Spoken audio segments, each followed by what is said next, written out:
ไม่สูงค่ะเมื่อใดเป็นวันที่10เดือนธันวาคมที่7ปี2026ในตอนในข่าวใส่หมอคอมมีข่าว3ตอนที่มาเปิ้นเผาค่ะตอนที่1ค่ะอิงเนอลมแรงหลงหวายนาจู้เมืองแขแลเตอคึกดอกเซ็นตั้งเฮอหมินตั้งปอตอนเอเชียในตั้งนำตั้งหลายข่าวง้าวเที่ยงโหนึงค่ะในกอพี่น้องใต้เหลียงในคะเนาะอันเป็นโหนาจุ่มกาและพวกเขาจุ่มถุงยาติงยอบกุมโตในอ้อข่าวง้าวเที่ยงโหนึงค่ะ ก้นกว่าตีเยอเพียวเยอถุงยาติ่งยอบในออนตั้งเปิ้นได้ก็เฮาคามาถ่อมด้วยข่าวโหในค่ะ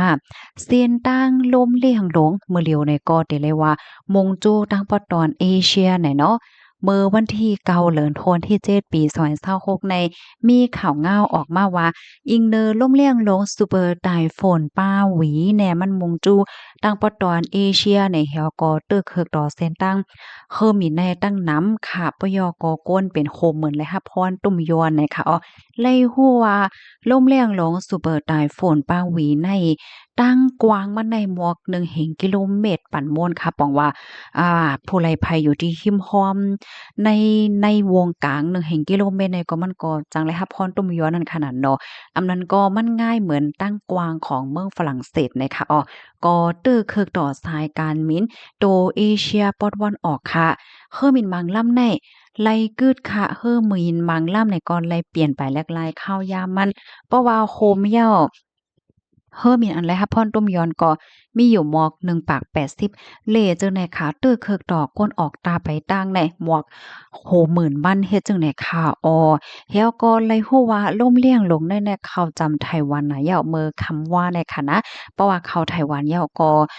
มงจู้เมืองแขแทงเฮ็ดจังไหนค่ะตั้งฝ่ายไต้หวันเนี่ยก็ไล่ป่องแล้งปันฟังตื้นถึงปันก้นวันก้นเมืองให้ไล่ฮับพวกข่าวง่าวเหี่ยวก็ห่างเฮียนโตตันหับมือค่ะคาล่ำว่าล่มเลี่ยงลงอันใดอะค่ะมันเป็นฮาวแฮงดีสุดในคะเนาะอันจางเตื้อเคิกดอกกนไต้หวันนับตั้งแต่เมื่อปี2567มาค่ะเสียวก็ล่มเลี่ยงลงอันใดมันเตเข้ากว่าตั้งเมืองแขดีเว้งหลง โฟเจียนเฮ็ดจั่งใดอันเดียวกับเพียงเมืองแขในหมวกวันเสาร์กลางค่ำนะคะว่าข้อมูลตอนในคาลิปีมาที่ห้องการข่าวว่าฟอรัมต่างไว้ค่ะเพราะว่ามันแหลกหลายค่ะนะบางปอล้มเลียงลงในมันก็ใกล้เป็นโหมันสังมันเฮ็ดจั่งใดนั่นน่ะเนาะ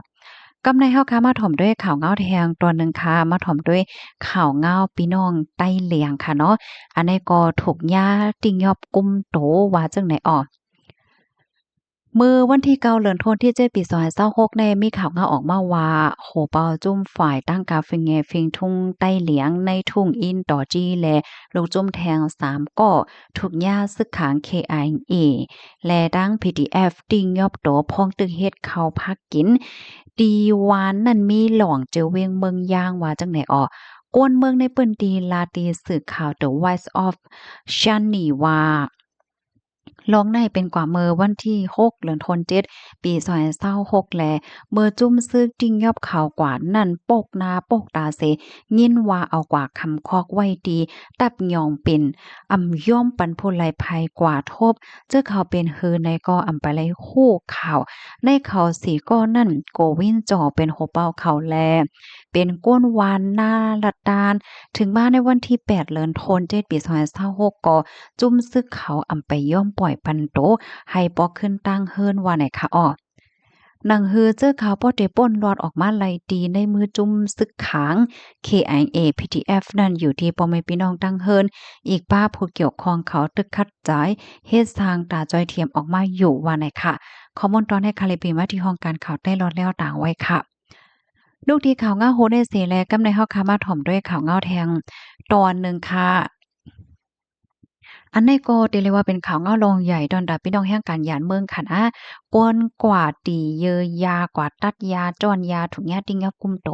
เมื่อวันที่9เดือนธันวาคมที่7ปี2026ข้าวยามกลางวันเตงค่ะเมื่อพ้องดีภูมิปุนพรเขาเลยโฮมกันหลายปานหลายฝ่ายเสออกกอดทาดเปิดตาปักดาโดยลองเฮ็ดตั้งสร้างอันจังเตื้อเคิกต่อป่าไม้เปิดตาแกดกังปันป่าไม้ในปื้นตีว่าสังว่าจังได๋ บ่พ้องดีภูมิปนพรเขาเล็บย่ามอยู่ดี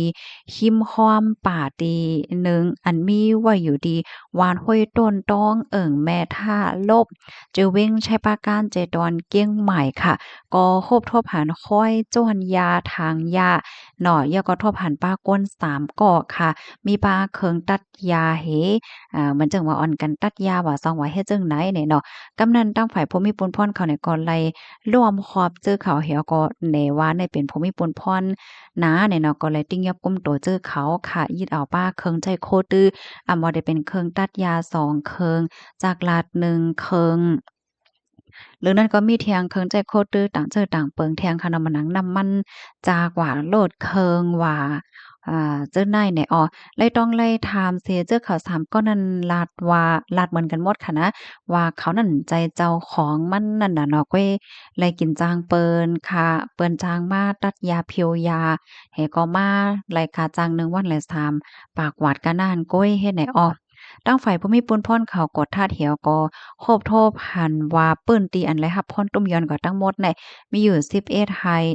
11ไฮปลายเนี่ยค่ะกำนันก็เลยเอา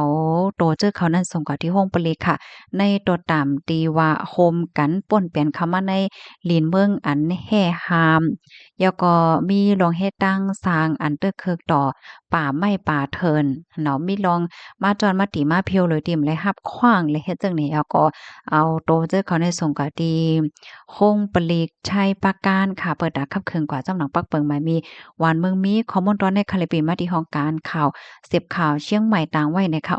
พี่น้องเฮาเขาถ่อมข่าวโคเนียวหันเทินจังหือพอง อันนี้ก็ติเลยว่าเป็นข่าวเงาลองใหญ่ค่ะเนาะพี่น้องเฮาเขามาเจอก็ติฮู้ยาวค่ะนะเกี่ยวเลยลองหมายมีเจ้าไหนมาเจอก็เตไปฮู้นั่นค่ะนะเนาะเพราะว่าเฮาคากว่าตีกว่าจ้อนกว่าเพียวเสียมว่ากว่าฮานอกว่าฮาสังเสียมว่าในการเอาเพราะว่าเป็นแค่ปื้นตีอันเปิ้นให้ห้ามในคำสั่งถูกกอจังเนี่ยเอาตั้งพิษเนี่ยค่ะในก็ได้เรียกว่าเป็นรองลำรองค่ะเนาะ หนังหือพี่ๆน้องๆเฮาเขา